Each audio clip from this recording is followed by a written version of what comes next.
大舅哥找绿茶女友讨要被骗的几10万装修款，竟看到多日不见的女友坐在陌生男子的豪车上，他上前质问，却被绿茶女友的姘头打断，肋骨送进医院。当我得知情况后，直接叫了上百辆豪车上门，把富二代打进了医院。没想到富二代竟喊来他爸的手下，强行破门而入，将我们绑走。却不知我的身份，连他身家千万的老爸的老板都得对我敬重3分。把葛清泉喊过来。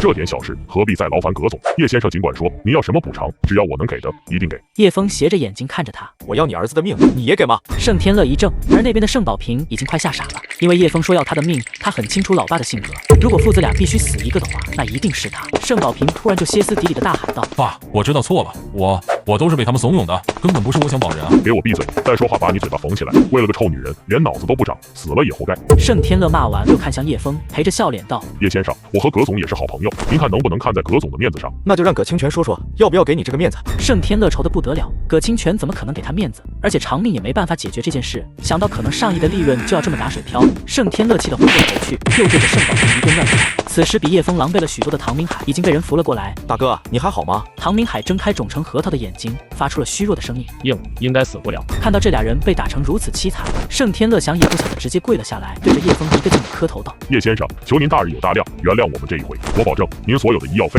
都我们负责。您要多少补倾，只要您开口，就算让我倾家荡产，我也不说别的。”所有人看到这一幕，也一个个快速的跪了下来。看着眼前这一片跪倒的人，叶枫深吸了一口气，冷笑道：“倾家荡产，你觉得我在乎钱吗？还是说是个人打我一顿，再给我磕几个头，这事就算了？”看唐明海伤势比较严重，叶枫也没有在这里多做纠缠，直接让人送去了医院。盛天乐还抱着侥幸的想法，灰溜溜的跟了上去。另一边的葛清泉得知叶枫和唐明海都受了伤，立刻放下手头所有的工作，赶往了医院。当他看到叶枫的伤势时，脸色顿时沉得仿若下雨。谁干的？不等叶枫说话，盛天乐直接跪下，满脸的惶恐。葛总，都是我那个不孝子，他和唐先生因为一个女人发生误会，然后做错事，怪我教子无方。不管您要报警抓他还是怎样，我都没话说。葛清泉一听这话，直接把盛天乐踹倒在地，像看死人一样瞪着他。你儿子干的，妈的，你们想全家死光是不是？对葛清泉来说，叶枫绝对是他人生中除了前妻外最大的贵人，没有之一。别说他一直成熟稳重，实际上钱多到一定程度的时候，杀人放火对这些人来说并不稀奇，更何况是盛天乐父子俩有错在先，那就更不能放过了。你儿子呢？他被我打个半死，正在医院抢救。葛清泉冷笑一声道：“既然是该死的人，还抢救什么？”葛清泉说完，就看着助理吩咐道：“立马停止一切抢救措施。至于盛宝平能不能活下来，那得看他个人的造化。如果真侥幸活下来了，那就该怎么法办就怎么法办吧。”听着葛清泉如此主宰儿子的性命，盛天乐一句话都不敢说，因为他怕矛头指向自己，那可就什么都玩完了。然而盛天乐的侥幸并没有什么用，葛清泉忽然就对着他冷声道：“从今天开始，万顺地产与你解除一切合作，之前送来的黄沙水泥没用完的全部自己拉回去，限期24小时。另外，叶先生和唐先生的医药费你要全部负责，并且给他们每人1000万的赔偿金。你如果觉得太多或者不服气，不想给都可以，我不会多跟你说半句废话。”盛天乐满脸苦涩，2000万几乎要掏空他的家底，而且送去万顺地产的那些水泥黄沙还没有结账。虽然葛清泉说给他24小时去拉货，可是盛天乐压根不敢去，因为去了就说明他已经完全接受葛清泉的惩罚，以后两者不会再有任何往来。想到这，盛天乐只能咬牙道：“一人1000万没有问题，就算砸锅卖铁，这笔赔偿我也会出。至于那些水泥黄沙，我知道葛总不缺这点钱，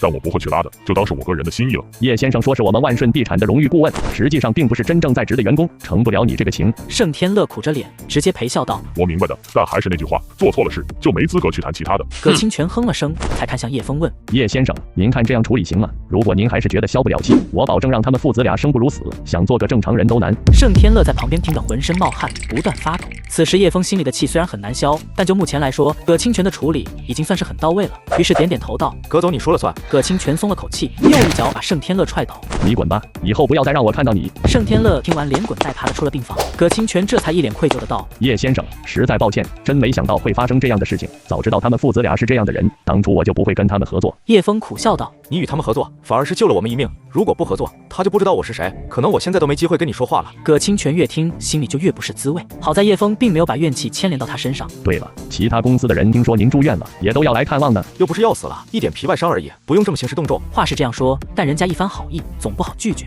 于是没多久，其他公司的老板、总监乃至组长这种底层管理人员能来的都来了，一群人把整个楼层围得水泄不通，整个医院的病人和医生都满脸惊愕地看着这间病房。我的天哪，这里究竟住进来怎样的大人物，竟然能惊动这么多人来看望？这可能是个大官。我怎么觉得这是个非常有钱的顶尖富豪？刚刚我才看到了葛清泉葛老板，就是那位最近如日中天的房地产红人吗？能让葛清泉都跑来探望的人，看来身份不简单啊。没过多久，2人受伤的消息唐仲威也知道了，当他跑来医院的时候，哭得眼睛都肿了。好了，没事，我们都只是收了点皮外伤而已。这还叫皮外伤？看你都伤成什么样了！我不要你办什么盛大的婚礼了，我们就平平淡淡、健健康康的过日子行吗？我真的好害怕。看唐仲威如此伤心，叶枫只能开玩笑的道：怎么，怕我到时候还鼻青脸肿的给你丢人啊？才不是，我就是觉得你现在太拼了。好了，外面还一堆人呢，让他们看到你哭成这样，怕是要笑话了。夫妻俩还在病房里说话，另一边，唐景松和宋月如也来到了医院。唐景松有个朋友出车祸，腿骨折了，刚好也住在17层，便过来看望一下。你的同事让我来干嘛？都一起吃过那么多次饭，你不来不合适。来就来，还买这么多东西。我看你上次阑尾炎住院，他们也没谁给你买这么多。这不是显得咱们大方吗？大方是大方了，就是钱没了。听着宋月如抱怨的声音，唐景松干笑着，也没有反驳。走出电梯，他们才看到医院的楼道里都是人。宋月如震惊地问道：这么多病人家属啊？